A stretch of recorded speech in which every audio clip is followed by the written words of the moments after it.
Bueno amigos, bienvenidos a La Emboscadura. Tenemos un nuevo capítulo, otro pensador, otra obra nueva. Se puede decir que es un filósofo, a pesar de que tenía conocimientos de todo tipo. Estamos hablando de Julius es, ¿no? Sí, Ébola. Julius Julius Evola.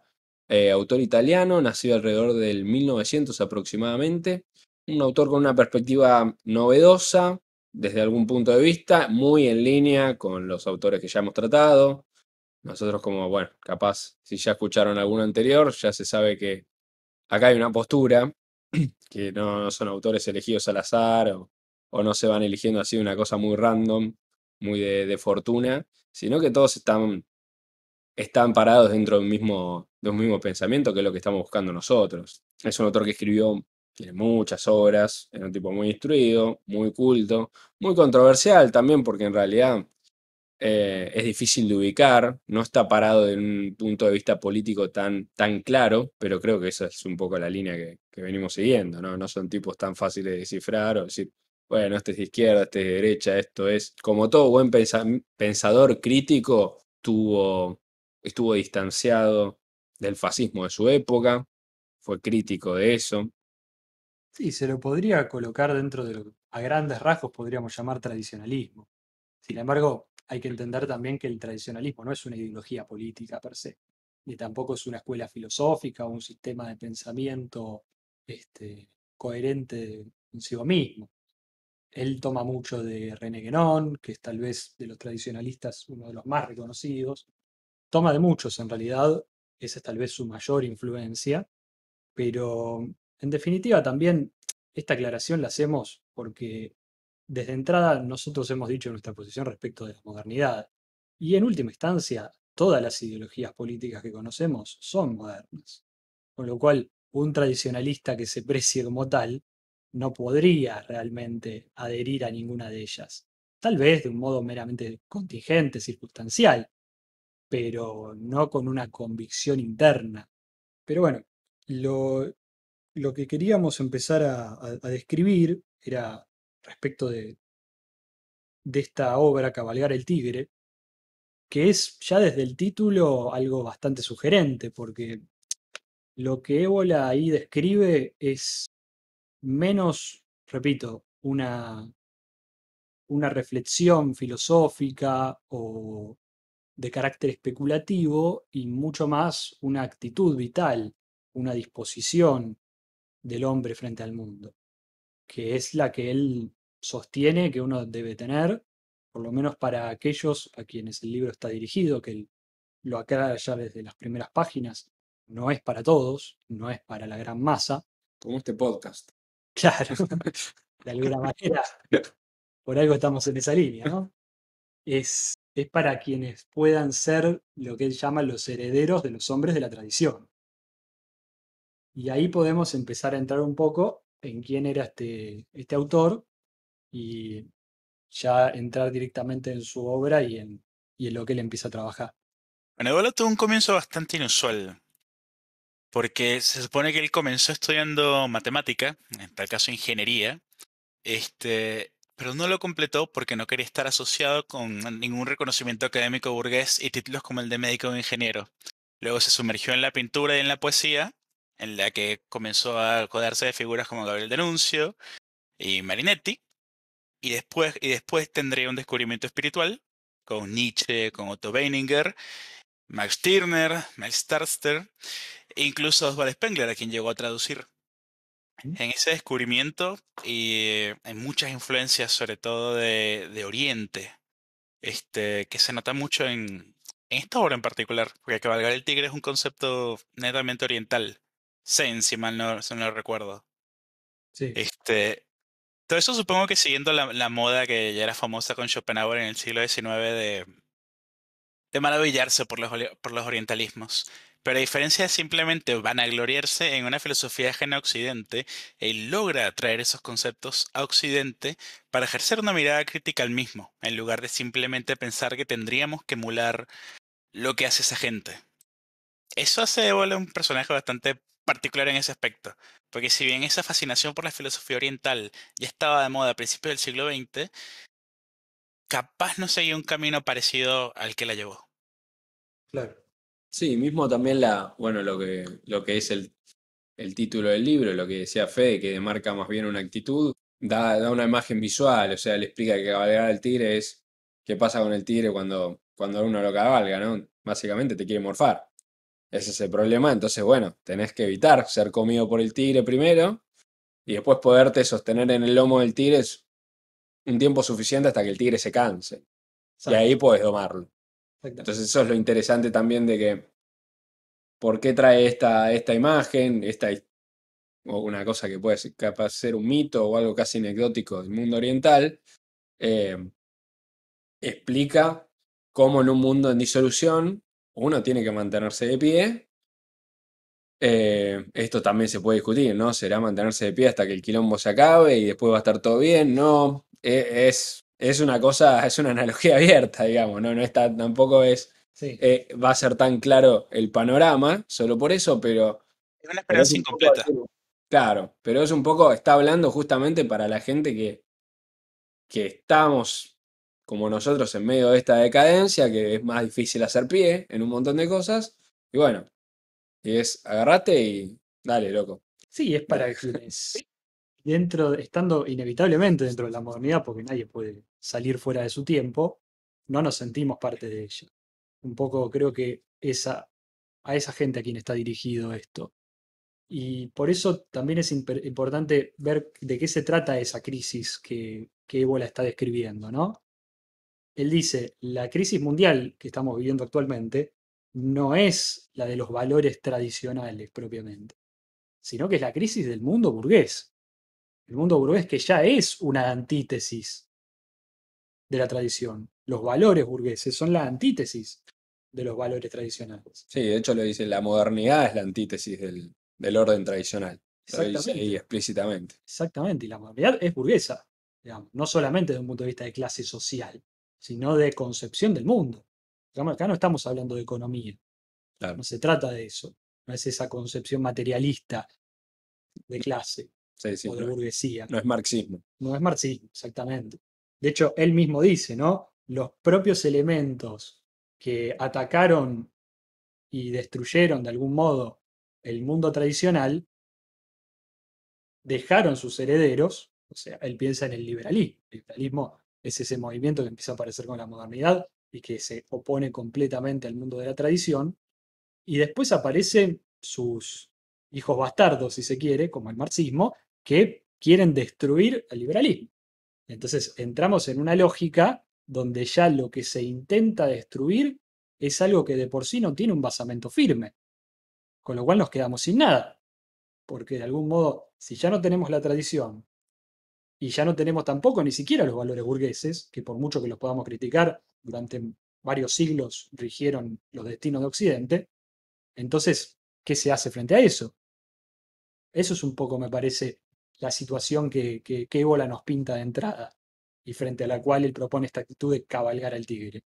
Claro, porque él comienza a diseccionar, usando a Nietzsche, todo lo que vendría a ser el nihilismo europeo desde la época de Nietzsche hasta los días en los que él vivió, tomando en cuenta los grandes cambios surgidos de la época, las dos guerras mundiales, el comienzo de la Guerra Fría y toda esa supuesta dualidad del socialismo y el capitalismo, la que él mismo dice que no hay ninguna diferencia. Él mismo ¿No? le dicen, el error y la ilusión de cada una de las ideologías económico-sociales son idénticos. Consisten en pensar seriamente que la miseria existencial se reduce a sufrir de una manera u otra de la indigencia material, de la deupaperación debido a un sistema económico-social, dado que es más grande en la desheredad o en el proletariado antes que en condiciones económicas favorables o privilegiadas, que en consecuencia debe desaparecer automáticamente con el alumbramiento de la necesidad, con la elevación general de las condiciones materiales de la existencia. Pero eso no resuelve nada. Exactamente. Sí, también el tema de lo que estábamos discutiendo recién, lo que trajiste un poco vos, Ale, con el tema de Nietzsche. Bueno, en este libro, Ébola hace una interpretación de Nietzsche que es interesante, que es justamente, habla de la muerte de Dios en Nietzsche, como Nietzsche es el precursor, digamos, de alguna manera, el precursor del nihilismo, el que lo anuncia, el que dice que se va a venir en toda Europa. Y Pero lo que dice Ébola es, bueno, Nietzsche está criticando, está advirtiendo que los valores que se están cayendo son los valores burgueses y la moral de los burgueses. Esos son los que no pueden sostener al hombre, los que han agotado su vitalidad y los que, bueno, a causa, como decía Fede, de que ya se han caído, bueno, nos encontramos en este quilombo, porque bueno, mal que mal, incluso Nietzsche, la muerte de Dios puede ser algo como que Nietzsche anuncie con cierta alegría o hasta que lamente, porque se puede lamentar, Sí. que ya no quede ningún valor en pie. Por eso está la diferencia en decir, bueno, Ébola los salva a Nietzsche como diciendo, Nietzsche no es un destructor de todo, no arrasa con todo, los valores tradicionales no los toca. En realidad la moral que está criticando Nietzsche, por ejemplo, cuando habla de la moral, es la moral burguesa. Por eso surgen estas figuras que es el espíritu libre o el inmoralista, que uno cuando lee Nietzsche puede parecerle a Nietzsche que es un poco anárquico, ¿no? Te lleva un poco para ese lugar de, bueno, Sí. se cayó todo, y ahora hay que ver qué hacemos. Y Ébola un poco pone un parate a eso y dice, no, no se cae todo. Se cae la moral burguesa, se caen los valores burgueses, pero la tradición está ahí, está en algunos hombres todavía. Y es que lo tradicional, por definición, no puede perderse. Circula de manera casi clandestina, digamos, hoy por hoy, pero no puede perderse de manera definitiva, porque sus fundamentos son trascendentes. Y ahí entramos un poco en cuál es la discusión que tiene Ébola con Nietzsche. Es en torno a la idea de una trascendencia. Lo que Ébola pretende es recuperar un sentido de la trascendencia. Todo el tradicionalismo lo pretende. Y esto es algo que ya hemos hablado cuando hablamos de Junger, incluso creo que cuando hablamos de Mishima también lo tomamos un poco. Es interesante porque él hace una especie de línea temporal. Dice que con la modernidad lo que viene a reemplazar esos valores tradicionales, que eran trascendentes, es la razón. Entonces la moral, los valores, se vuelven meramente racionalistas. Y ahí tenés, por ejemplo, a Kant, es tal vez el mayor exponente de esto, ¿no? Sí, es como un padre de la modernidad, ¿no, Kant? Un Exactamente, poco. sin duda.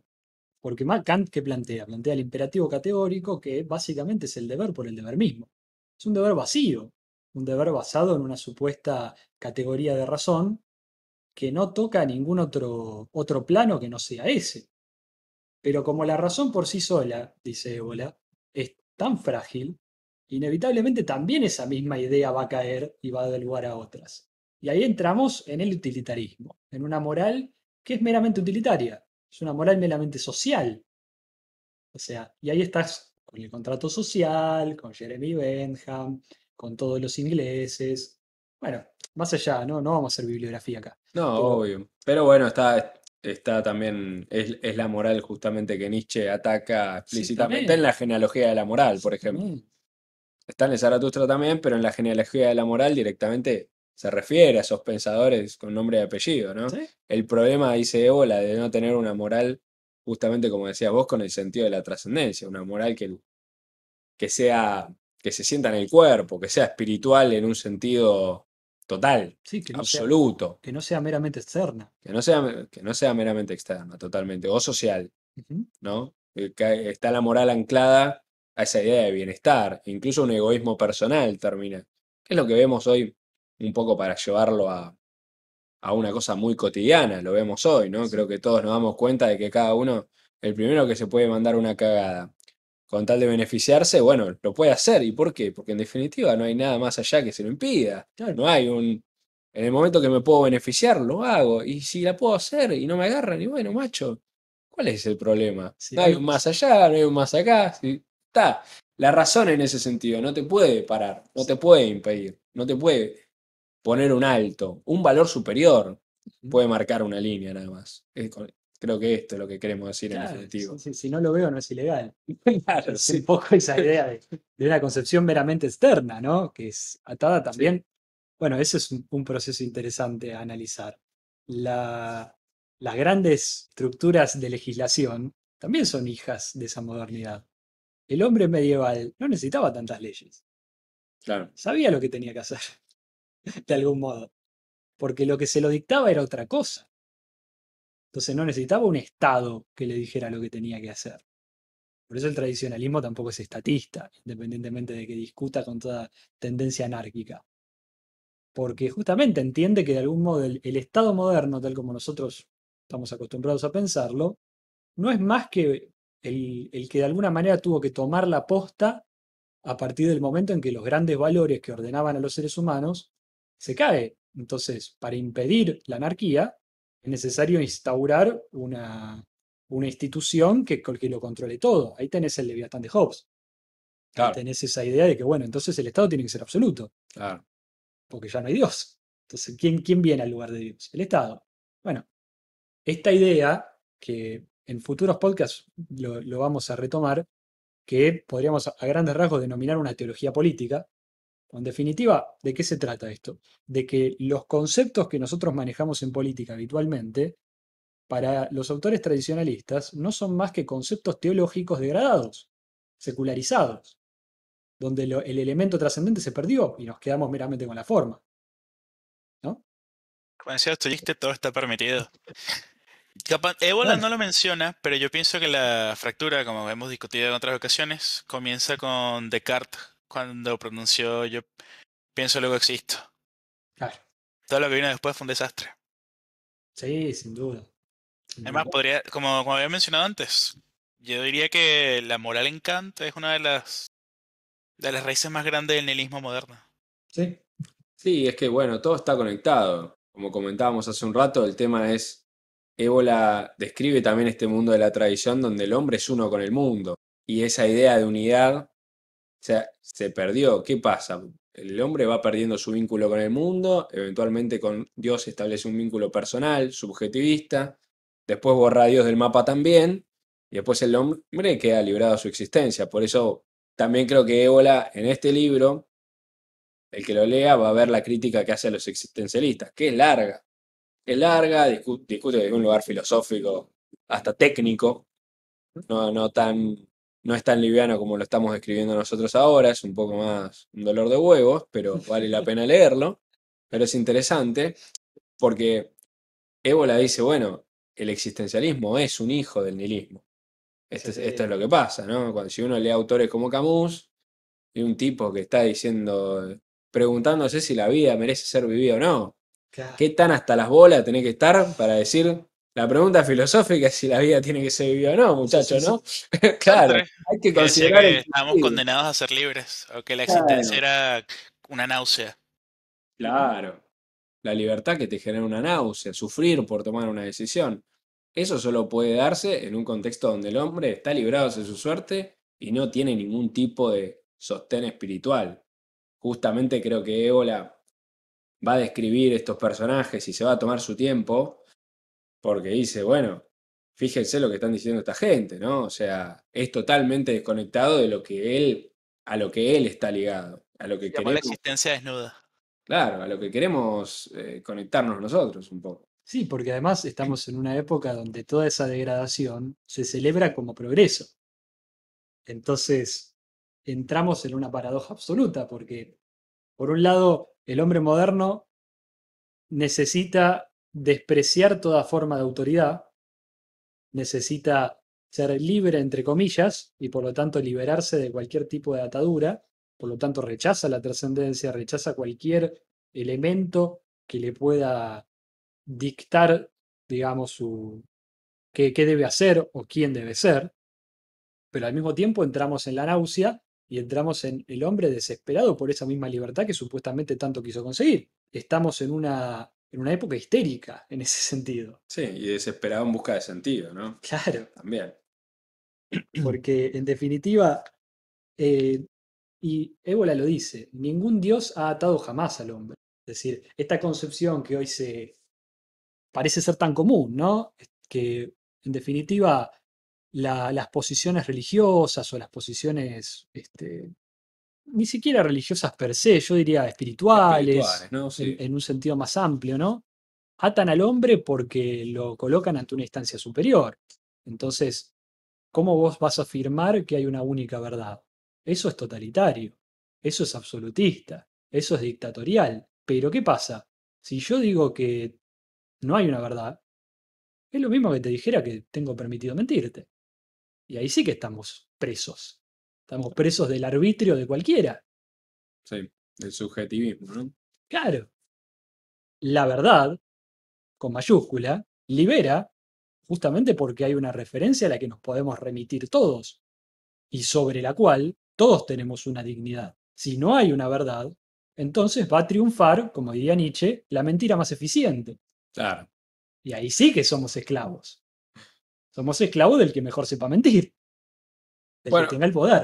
y claro, justamente también otra frase tan famosa de Nietzsche, ¿no?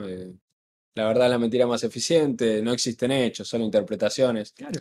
Hay que entender también que estas frases tienen cabida en relación a esta moral burguesa, Ujú. en relación al tipo que impone el poder mediante, bueno, él criticaba un poco a los filósofos que llamaban, que ponían la verdad, dice, de esta forma tan pomposa, tan estridente. Sí. Pero está hablando de este tipo de verdades. Justamente en este contexto Nietzsche recobra otro valor, porque no es la idea como se lo toma hoy a Nietzsche, ¿no? Como te digo, como hablábamos antes, de una forma anárquica, desprendete de todo, acá hace la tuya, que no pasa nada, papá, porque sos Debemos un... liberarnos de la moral para poder vivir moralmente. Claro. Sí, sí, sí, por eso, ¿viste? O sea, esa visión de ébola en esto que acaba de decir Fede, tiene perfecto sentido. Que cuando hablamos de la verdad hablamos en un nivel trascendental, no es la verdad de la objetividad propia del positivismo, de la ciencia, no estamos hablando de eso. Claro. Entonces hay que aclararlo también. No se trata de la verdad como mera objetividad. O como una prueba científica. Claro, Un exactamente. dato, un dato. No es No es un empirismo, dato, no es claro. empirismo. Absoluto. Y en ese sentido, bueno, la crítica que va a hacer Ebola a la ciencia también dedica su parte justa a hablar un poco del progreso científico y cuáles son los problemas que trae. En evidencia, por ejemplo, lo que dice que llama la atención como a medida que el hombre va conociendo el mundo, va conociendo más, va juntando avanzando en cuestiones técnicas, en cuestiones de progreso intelectual matemático, algebraico, el avance de la ciencia en general, y dice, no está, no hay a pesar de de tener todos estos conocimientos, no hay un anclaje más seguro del hombre hacia el mundo. Eso es lo curioso, ¿no? Al contrario, prosigue, porque en realidad ya venía de antes, pero prosigue este distanciamiento entre el hombre y el mundo. No aumenta nuestra experiencia sensorial, nuestra experiencia vital. Al contrario, bueno, sigue decayendo. Eso es lo curioso, que creo que también es algo que podemos ver todos hoy por hoy. Sin duda. Sí, además uno podría pensar la modernidad como un largo proceso de disgregación, donde el ser humano se va dividiendo a sí mismo. O sea, lo que decías vos, Ale, respecto de Descartes, esta separación entre cuerpo y alma ya nos habla de que se perdió esa integralidad que existía en el mundo tradicional. Y eso tiene consecuencias en todos los aspectos, digamos. No por nada la Facultad de Medicina en Francia, en París, se llama René Descartes. Porque si vos no separás el cuerpo del alma, no podés tener la medicina moderna. No Claro, podrías tener, por ejemplo, un trasplante de órganos si no concebís al cuerpo como un elemento meramente material. Pero también tiene sus consecuencias en lo político. Esto lo decía muy bien Ramos. Decía, no es posible concebir el liberalismo sin un divorcio entre la ética y la economía. claro. O sea, si no va todo junto, si uno puede empezar a segmentar los distintos aspectos de la vida del hombre, bueno, ahí empiezan los problemas. Entonces, el liberalismo, por ejemplo, es un gran ejemplo de esto, donde la economía pasa a no tener absolutamente nada que ver con la ética. Entonces, ¿qué te dicen? Es el mercado, es el nuevo Dios, ¿no? Obviamente. Sí. Pasa a tener un carácter absoluto, Tanto para izquierda como para derecha, ¿no? por Vale aclarar, supuesto, por esto es lo supuesto, interesante acá.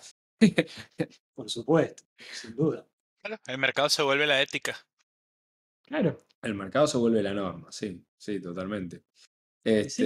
De hecho, mirá cómo es esto, ¿no? El subjetivismo en el que se cae. El liberalismo sostiene la teoría subjetiva del valor porque dice que en definitiva solo el mercado puede poner los precios, por ejemplo. No vamos a entrar en la cuestión técnica, pero te dicen, este, nadie puede poner el precio porque no vale lo mismo un vaso de agua en el desierto que a la vuelta de tu casa. Y yo lo que digo es, si yo estoy en el desierto, necesito un vaso de agua y vos lo tenés y me lo querés cobrar $10.000, vos sos un hijo de puta.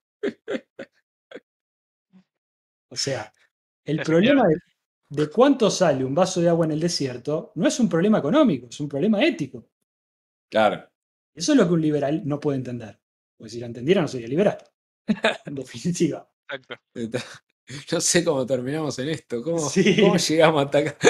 Todo lleva al mismo lugar. Igual con respecto a la fractura de Descartes, te diría que, aparte de ser la primera fractura del nihilismo, te diría que es el comienzo de la soledad moderna. Por supuesto. Cuando comienza la ruptura interna, solo le sigue la ruptura moral que conlleva la ruptura social y luego a la soledad abandonado a su propia suerte. En una sociedad a la que nadie le importa nada. Es que Descartes es un ejemplo de la soledad moderna. O sea, el filósofo que está ahí en medio del solo, con una pizarra, probando la existencia de sí mismo y la de Dios, en un mero raciocinio, claro, pero viste, es como está siguiendo los pasos. Bueno, Nietzsche tiene una crítica también a Descartes. No vamos a entrar en eso porque es muy, No. no lo estuvimos leyendo y es bastante técnico, pero, pero la verdad que lo que dijiste, Ale, sí, Nietzsche, Descartes es el colmo casi, te diría, del filósofo en soledad. El tipo solo en su cabeza acá, probando la existencia de Dios, probando que él existe, y bueno, las consecuencias que eso trae después. Después por eso Kant tiene que conciliar un poco el racionalismo de él, el empirismo de Hume, y arreglar un poco, tratar de arreglar esa fragmentación justamente. Que Sí, bueno, sin duda. la trata de arreglar, pero el camino sigue. Además, en esta fractura, al perderse el carácter ecuménico que tenía, por ejemplo, la Edad Media, donde todos estábamos bajo la concepción cristiana del mundo, lo que empiezan a aparecer son tribalismos, donde el ser humano trata de hacerse una identidad a partir de la pertenencia a un determinado grupo. Algo que hoy por hoy lo vemos de un modo, diría incluso exagerado, Sí, ya sé. mucho más de lo que lo vio Ébola. Y ni hablar, ya es un cliché hablar de las redes sociales, de la televisión, pero es algo que se ve muy claramente, digamos. Uno ¿Son pone una, globales? claro, uno prende la televisión, ve una publicidad y te das cuenta de que lo que te están vendiendo no es un producto, es una identidad. ¿Y por qué el hombre tiene tanta necesidad de comprar identidad, sino justamente porque no la tiene? En definitiva, se trata Exactamente. de eso. Y no es algo tampoco que venga de ahora. Yo creo que ya las concepciones clasistas implican ese tribalismo propio de un hombre que ya está dividido. Entonces necesita ser parte de una clase. Burguesía, proletariado, no importa. A efectos de lo que estamos hablando, da exactamente lo mismo. Más hoy por hoy, donde el marxismo se quedó sin un proletariado que salvar, entonces tienen que buscar otros sujetos políticos para aprovechar y hoy son los nuevos oprimidos, digamos. Pero, ¿en dónde termina esa lógica? Porque siempre hay un más allá. En que hay que vender un nuevo opio. Exactamente. Y el opio de la modernidad es lo que al hombre le falta, la identidad. Es el producto de consumo hoy en día. Todo lo que degrada eso son simplemente cuestiones, si lo quieres ver, casi animalistas, como por ejemplo que se tiene en la modernidad. Pero es de un hombre huérfano al que lo alimentas con opio, y el opio es una manera de ser, una identidad. Eso es lo que nos dejó la libertad absoluta. Claro. Porque además todo el tiempo la zanahoria te la van corriendo. Alberto Abuela decía esto, ¿no? Que él definía al progresismo como teniendo la vanguardia como método. Entonces todo el tiempo tenés que estar a la vanguardia. Pero a medida que, entre comillas, avanzás, la vanguardia se te va corriendo. Entonces cada vez tenés que ir más lejos y más lejos y más lejos. Eso es una trampa de la cual hoy no hay ninguna ideología que se salve. Todo el tiempo se está corriendo detrás de un supuesto este, estado ideal al cual se va a llegar.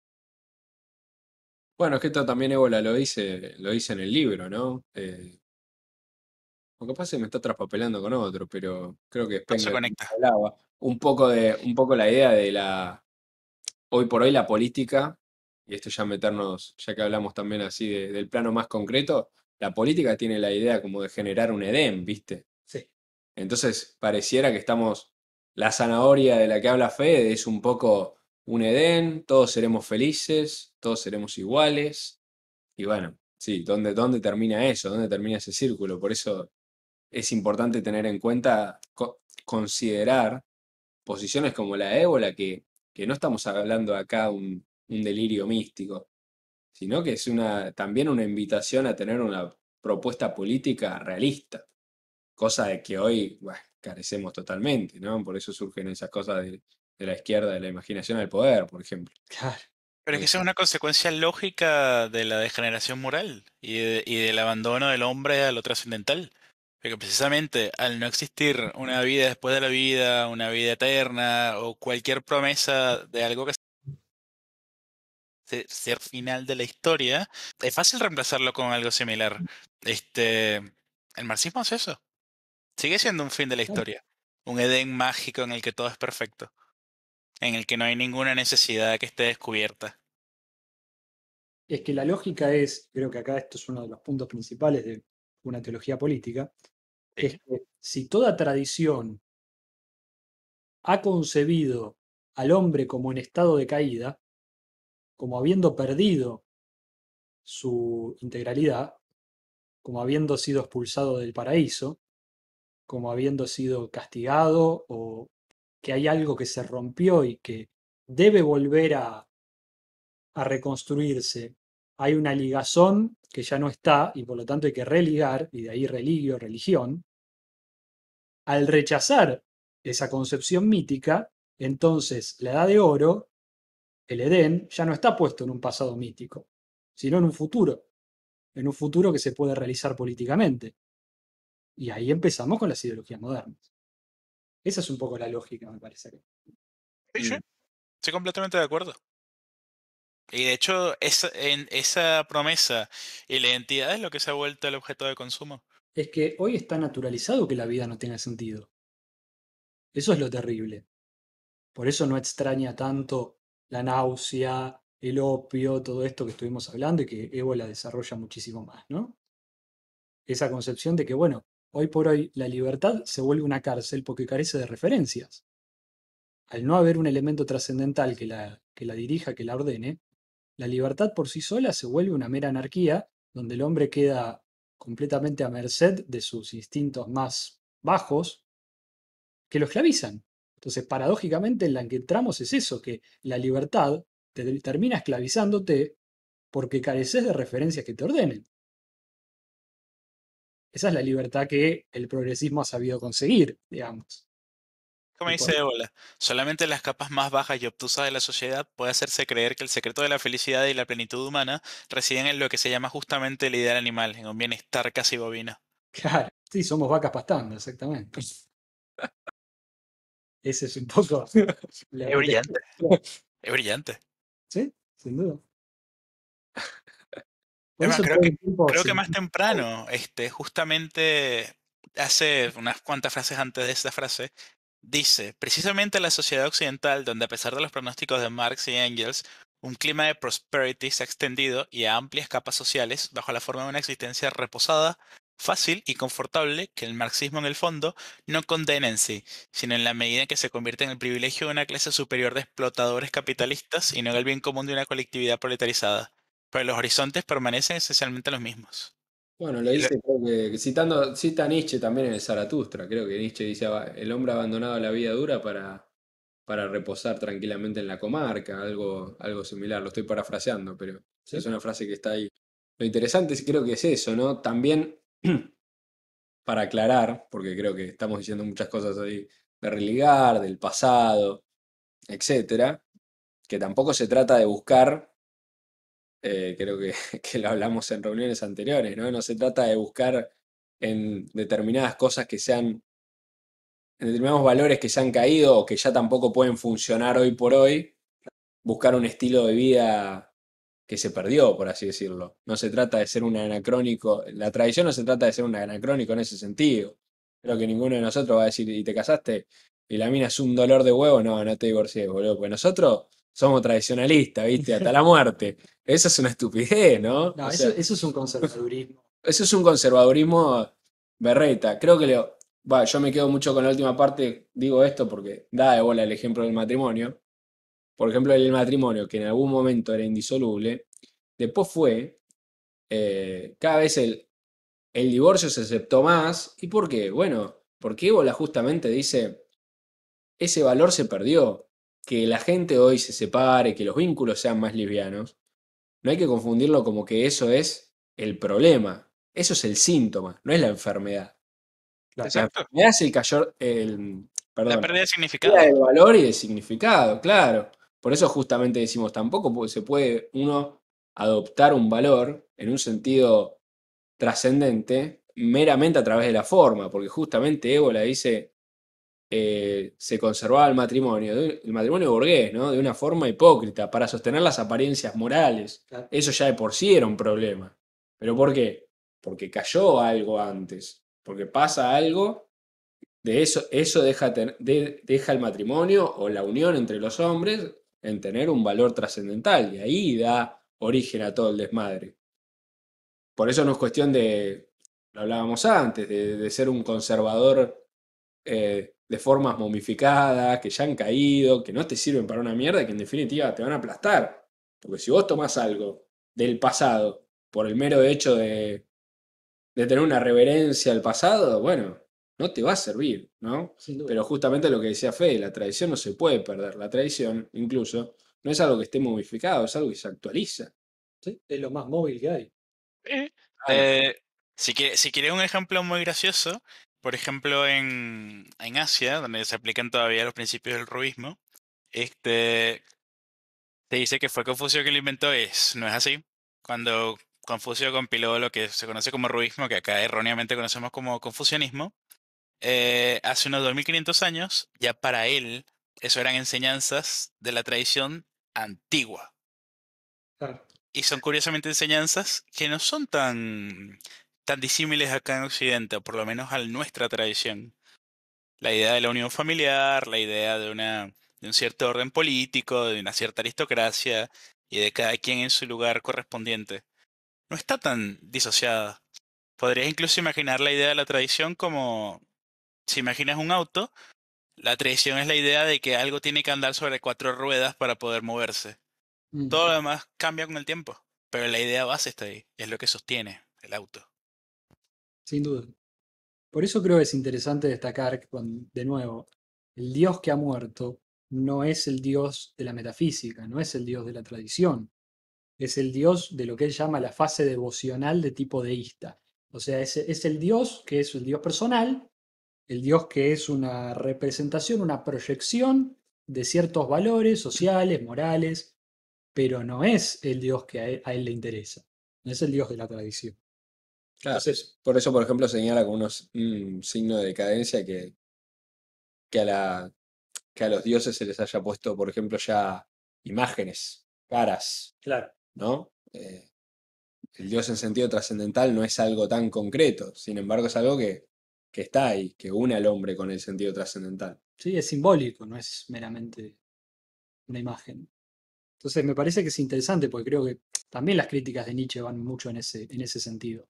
¿Nietzsche era anticristiano? Sí, era anticristiano. Pero ¿cuál es el cristianismo que él conoció? Era el protestantismo puritano, propio del siglo XIX, en una determinada zona del mundo. Es bastante específico, digamos, lo que Nietzsche observó.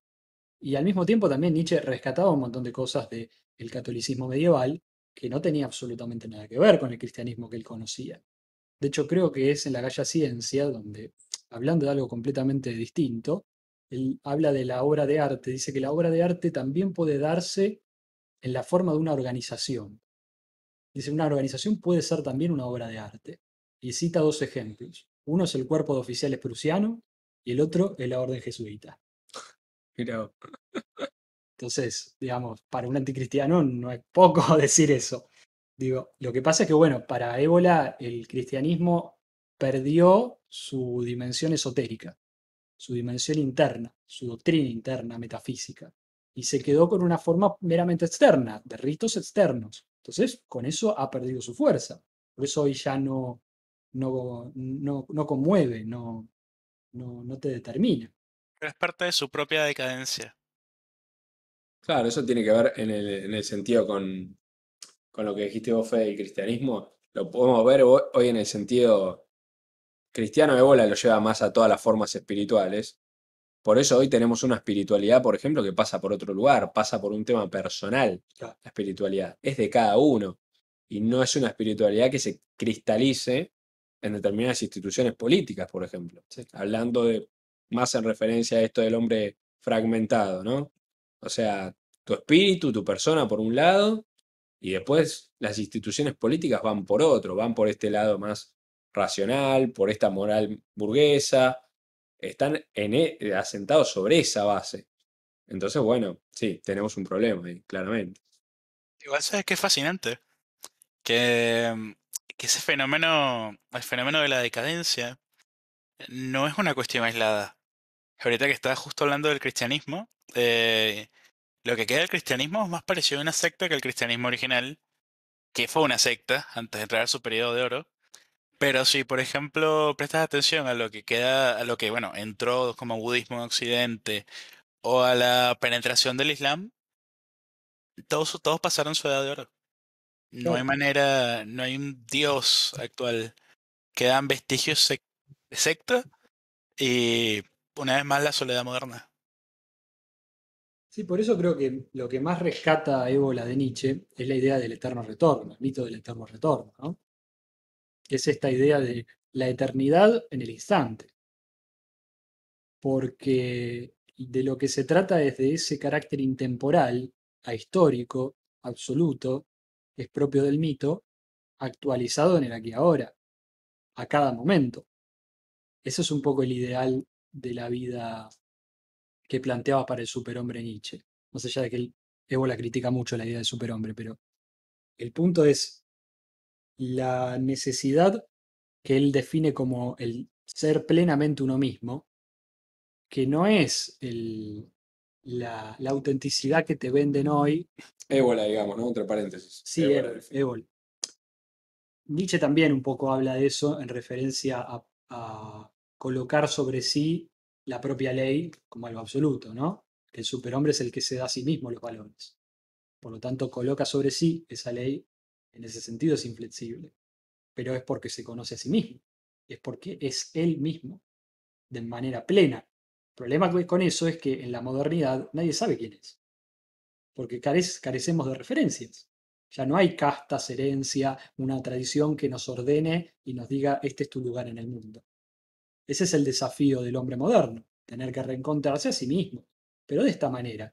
Porque esto también lo digo para aclarar, nosotros acá no estamos haciendo ni catequismo ni mucho menos autoayuda, con lo cual acá la búsqueda es mucho más compleja.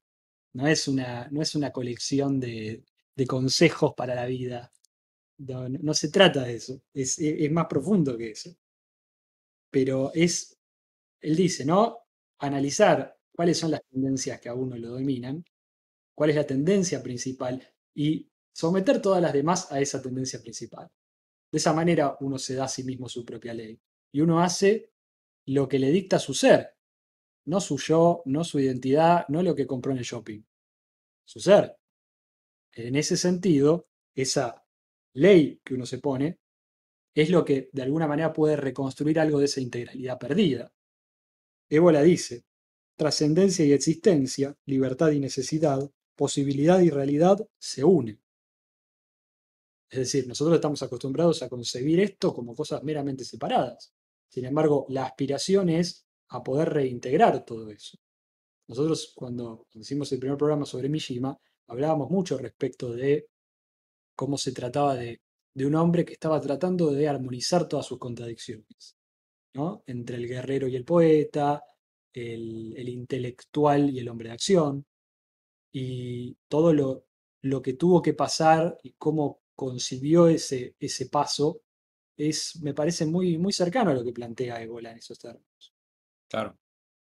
Es que no son distantes. Y de hecho, Ébola, al igual que Junger, plantea la identidad de un hombre ajeno a lo que está pasando. Cosa que ya veíamos en la emboscadura. Ujú. Y incluso en el mismo Mishima, a pesar de todavía no tener un sujeto tan definido. Claro. Sí, Mishima creo que lo emplea capaz en términos más personales aún. Por eso es más concreto, creo, lo de Mishima. pero es interesante la idea que justamente lo que dice Ébola, que es eh, recuperar un poco la comunión del hombre con uno mismo y en ese sentido desemboca en la unión del hombre con el mundo nuevamente, que creo que eso es lo importante, porque si no también no quedarse en este sentido lo que decías vos, no quedarse con una idea personalista, viste, del yo. Es una cosa, es la persona en todo su ser, en un sentido absoluto, y eso está en relación con el mundo, está en relación con lo religioso, no en el sentido burgués como hablábamos antes, pero sí en el sentido trascendental de la palabra. De eso se trata, de recuperar, por lo menos en parte o lo que se pueda, el espíritu de esta época moderna que nos ha vaciado espiritualmente. Eso se puede ver, ¿no? Muy palpable. Sin duda. De hecho, él dice, ¿no? La libertad moderna cae en un determinismo que finalmente la anula, puesto que su carácter es absoluto. El verdadero infinito es más bien el poder libre, poder de determinarse, lo que no tiene de ninguna manera el sentido de una negación, sino al contrario de una afirmación.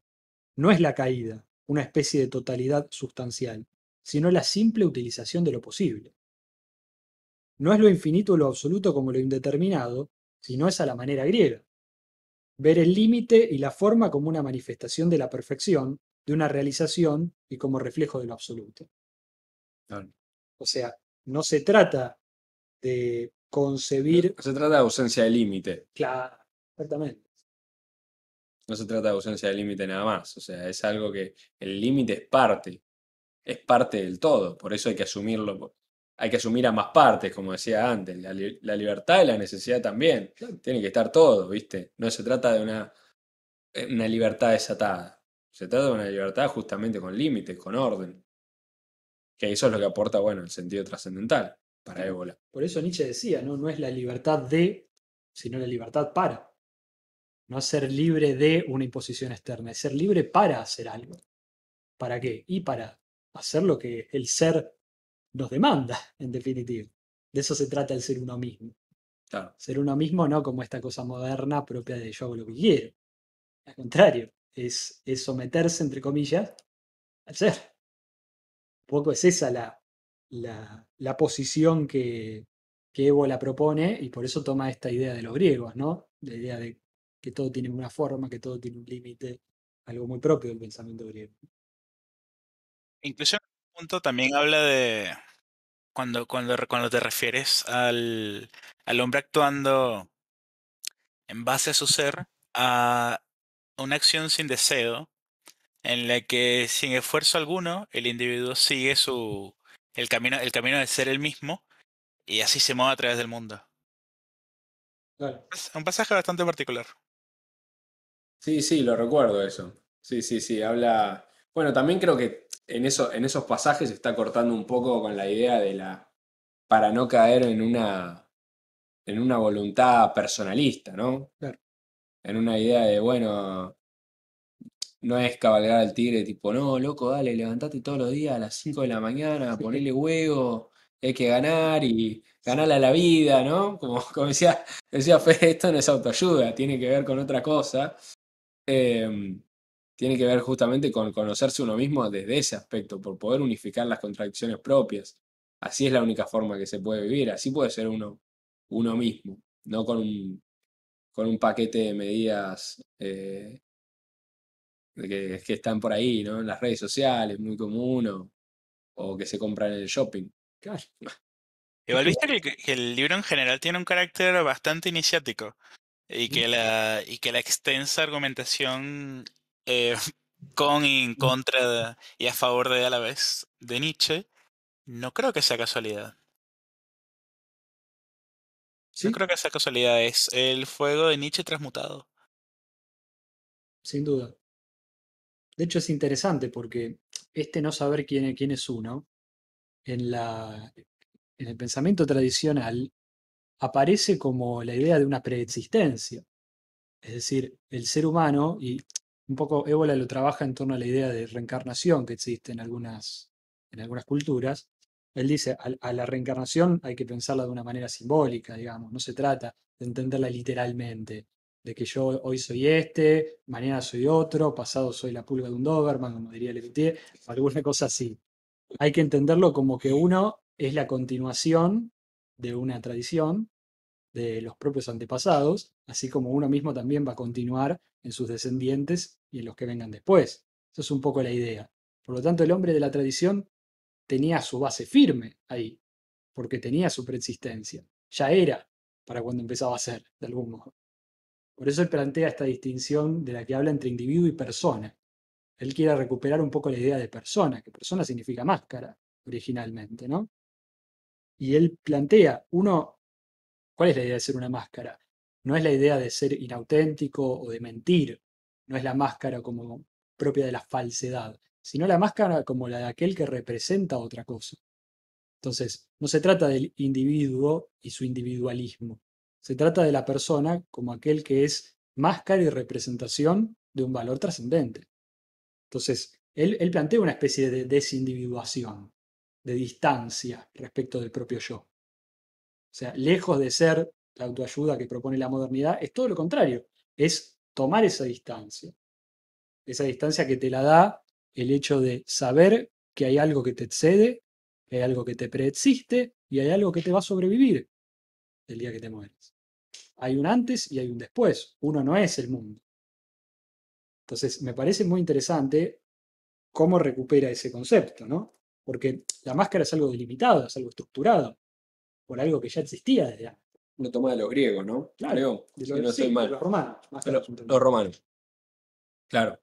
Pero como dijiste, la máscara en un sentido en consonancia con el orden trascendental.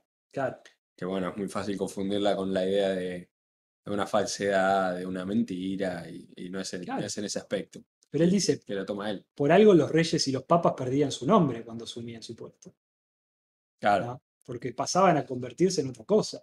Ya no eran fulanos de tal, ya eran la representación de de una idea un... mayor. De una idea Exactamente, mayor. Sí, sí, totalmente. exactamente. Es en ese sentido, me parece, la máscara. Claro. O sea, el soldado desconocido de Junger tiene también un poco de eso. Sí. Algo de eso habla Evolan en el texto. Entonces, él plantea lo que él llama un realismo activo. Es realismo en esto que decíamos antes, ¿no? La posibilidad de utilizar lo posible. Sí, la libertad dentro de una estructura. Por eso creo que, bueno, esa antítesis que dijiste vos antes, la libertad con la necesidad, justamente es, soy libre, pero soy libre para algo y dentro de mis limitaciones, dentro de mis necesidades, dentro de un marco, dentro de una idiosincrasia, eh, perteneciente a determinado grupo, determinada comunidad, más bien, capaz es una palabra más afín a lo que nosotros creemos. Sin duda. Y Ah, también es el realismo propio de decir, bueno, ¿qué se puede hacer aquí, digamos? Porque, en definitiva, yo no puedo criar en mi casa un espartano. o convertirme en uno. Claro, no puedo tener a mi hijo y criarlo como un espartano, porque para generar un espartano necesito Esparta detrás. Necesito una comunidad organizada. Y no la tengo hoy por hoy. Sin embargo, los principios que él sostiene en torno a la idea de persona son, porque podríamos decir, hay dos anonimatos. Uno es el anonimato propio del hombre moderno, el hombre que está completamente alienado en la masa, Sí, y otro es el hombre este, masificado. Sí. exactamente, y otro es este anonimato, del que sabe convertirse en máscara. ¿Y cuál es la vía que une a esa máscara con lo supraindividual, con lo trascendente? Bueno, ahí está lo típico, ahí están los mitos que aparecen en el arte, que aparecen en distintas formas del hacer humano, ¿no? Porque cuando él describe este realismo activo y describe un poco cuáles son sus características, él dice frialdad, serenidad, claridad, pureza, ruptura con el mundo de los sentimientos, con los problemas del yo, con lo trágico melodramático. Y es un realismo que no tiene nada que ver con cómo nos han vendido el realismo a nosotros. Es decir, no es el realismo de Bukowski, no es el neorealismo italiano, no es revolcarse en la mierda, Claro. es hacer con lo posible. Es Sí, sí, mucho sí. más interesante. No, pero creo que es interesante destacar esto porque él habla, ¿no? De cómo en el mundo moderno lo que se impone es lo que él llama el fetichismo de las relaciones humanas, ¿no? Bueno, de eso también. Ahí está la para cortar. Claro, ¿no? Sí, sí. Podríamos estar 2 horas más hablando de eso. Sí. Sí. Porque hoy todo es lo que a mí me pasa con lo que a vos te pasa, con lo que el otro te dijo que fulano le contó. Bueno, estar en esa es muy complicado para este ideal que Evo la plantea, que es más impersonal, en cierto sentido. Impone una distancia. Sí, sí, sí. Y también advierte Ébola el no dejarse llevar por ciertas concepciones primitivistas que están muy de moda en el New Age, ¿viste? Esta idea de un retorno a la naturaleza. Él dice, eso animaliza al hombre. ¿No se trataba de esto, de salir a abrazar un árbol? Perdón, me equivoqué de grupo. Infinitamente lejanos el regreso. Ay, me equivoqué de grupo. ¿No íbamos a ir a abrazar árboles? Claro, porque él dice, el carácter del hombre, el ser del hombre, es supranatural. Está en relación con la naturaleza, obviamente, Sí, sí, pero hay un totalmente. plus, hay algo más. Por eso lo decíamos cuando hablábamos de la emboscadura, que no es ir a hacerse el Boy Scout, irse al bosque y quedarse ahí, Boy Scout de tiempo completo, digamos. Claro, claro. No es el Bronze Age Mindset, no es ninguna de esas estupideces. Digamos, todo eso para Ebola no deja de ser también un signo de la decadencia, en definitiva. Pero me parece que estaría bueno para terminar, porque ya hace casi una hora que estamos, hablar de un poco la posición que Ébola destaca respecto de la política, ya que a nosotros nos interesa especialmente eso, ¿no? Él habla de la apoliteia, es decir, el carácter no político, podríamos decir. Sí, especialmente más para esto, para las personas que tienen este espíritu tradicional adentro suyo. Ujú. ¿Cuál es la posición también que conviene adoptar en relación a la política partidaria? Creo que habla también un poco. Exacto. Eh, y cómo resulta un poco, resulta difícil en realidad, como lo dijimos antes, creo que lo dijimos, o sea, acomodarse también a las tendencias políticas de hoy por hoy para alguien que tiene este espíritu tradicional o estas ideas en la cabeza dando vuelta. eh, para Ébola resulta imposible, por eso cita ese concepto como para marcar una distancia respecto a Igual- estas tendencias. es que igual también hay una diferencia. Está la gente como la que describe Junger como emboscado, o Ebola como estos pocos hombres, y la gente que toma una decisión de no tener contacto alguno con ideales políticos. Eso sí es un síntoma de la decadencia. La gente que no toma partido alguno. Y un síntoma de gran debilidad también. Porque hay una diferencia entre no involucrarse en lo que hace el sistema, porque sea activamente legalizarlo, por así decirlo, darle cabida, este, y simplemente mantenerse al margen, pero sabiéndolo, y la completa inactividad. Claro. Sí, creo que un poco porque en esa sección del libro hace toda una crítica a los estados modernos, algo de eso hablamos, pero en definitiva la conclusión es la unificación tiene que ser por lo alto y no por lo bajo. Entonces él dice hoy que no hay instituciones u organizaciones en las cuales uno se pueda incluir y en las cuales uno pueda realizarse plenamente dentro de ellas. Hoy la única unión posible es en función de una Claro. causa superior, trascendente, que tiene que estar basado, él dice, en sentimientos de lealtad libre. Es decir, es la idea de lealtad lo que nos une. No es una concepción organicista, de organización, quiero decir. Claro. En ese sentido, digo, un poco ese tipo de movimientos que puedan surgir casi que van a tener un carácter de logia, porque van a ser unos pocos unidos en torno a una causa trascendente. Aristocracia. Claro, Es que no un puede ser poco, distinto, si lo quieres ver en resumidas palabras, cabalgar al tigre es básicamente recuperar el sentido de la trascendencia sin duda. para superar la modernidad. Porque además él un poco sostiene respecto de cómo los estados modernos surgieron como producto de esa decadencia del orden tradicional y medieval, que en definitiva lo que empieza a ser el aglutinante pasa a un nivel meramente social, ¿no? Creo que también era Alberto Abuela el que lo describía muy bien, decía, en una comunidad la ligazón está dada por los valores, en una sociedad la ligazón está dada por los contratos. Entonces, el Estado moderno básicamente no es más que un administrador de contratos. De ahí el contrato social y todo lo que podríamos hablar en torno a eso, ¿no? Que tampoco nos vamos a extender demasiado, por lo menos no hoy. Pero acá hay una cita que me parece muy interesante. Dice, en general, el fundamento de las unidades políticas que se han formado en este sentido, los estados modernos, son la antítesis de lo que es propio al estado tradicional. En efecto, como hemos dicho, su aglutinante eran una lealtad y una fidelidad que podían hacer abstracción del hecho naturalista de la nacionalidad. Eran un principio de orden y soberanía que, debido a que no se fundamentaba sobre este naturalismo, podía también valer para espacios que comprendieran a más de una nacionalidad. Eran, finalmente, dignidades, derechos particulares, castas, que unían o separaban a los individuos verticalmente, más allá del común denominador horizontal. Claro. Él marca la diferencia entre estas ideas de qué pasa también con los estados modernos hoy por hoy, que horizontalizan todo, ¿no? Esta idea, bueno, la idea de igualdad que tiene el comunismo, por ejemplo, es algo muy concreto. Y no hay un orden vertical, una jerarquía, como si pasaba, bueno, en sociedades de orden tradicional donde las jerarquías venían dadas, dice él, de un modo orgánico. El que era el más apto, la gente miraba y decía, este es el que la tiene clara, ¿no? Este es el que hay que seguir. Esto es un líder justamente natural, de una forma orgánica, que que su autoridad está ahí, no en lograr una mayoría de votos. Exacto. Además creo que tiene mucho que ver con lo que hablábamos la última vez tratando Spengler, respecto de la necesidad de constituir frentes supranacionales y de cómo hoy, a nivel incluso geopolítico, se impone un poco esa necesidad.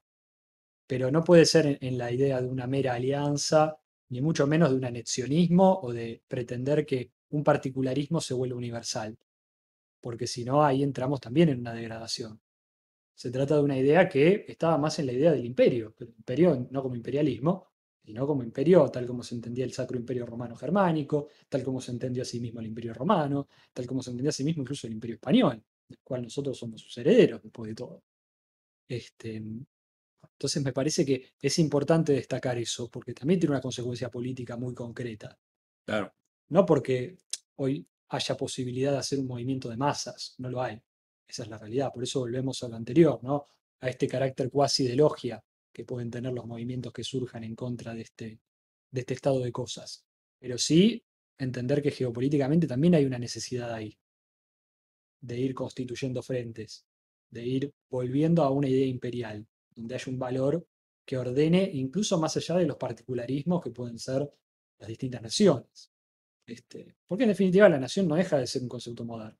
Más allá de que nosotros lo podamos tomar hasta cierto punto, no podemos desconocer eso no, también, totalmente. ¿no? No es algo que salga del sentido orgánico que piensa Ébola, Claro, claramente. Capaz lo que al final va a pasar es que las visiones conjuntas de Ola y Spengler nos van a permitir cabalgar el tigre mientras dure el interregnum después de que todo caiga, para permitirnos hacer algo nuevo. claro, Y al final lo que importa es sobrevivir. sin duda. No vamos a derrotar la modernidad, pero la podemos sobrevivir.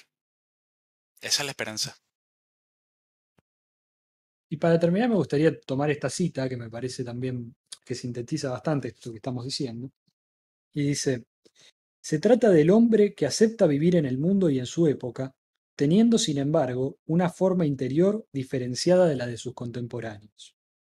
Este hombre sabe que en una civilización como la nuestra es imposible restaurar las estructuras que en el mundo de la tradición darían un sentido al conjunto de la existencia, pero incluso en el mundo de la tradición, lo que puede hacerse corresponder al ideal de la iniciación pertenecía a las cimas, a un dominio diferenciado que comportaba límites precisos, a una vía que tenía un carácter excepcional y original.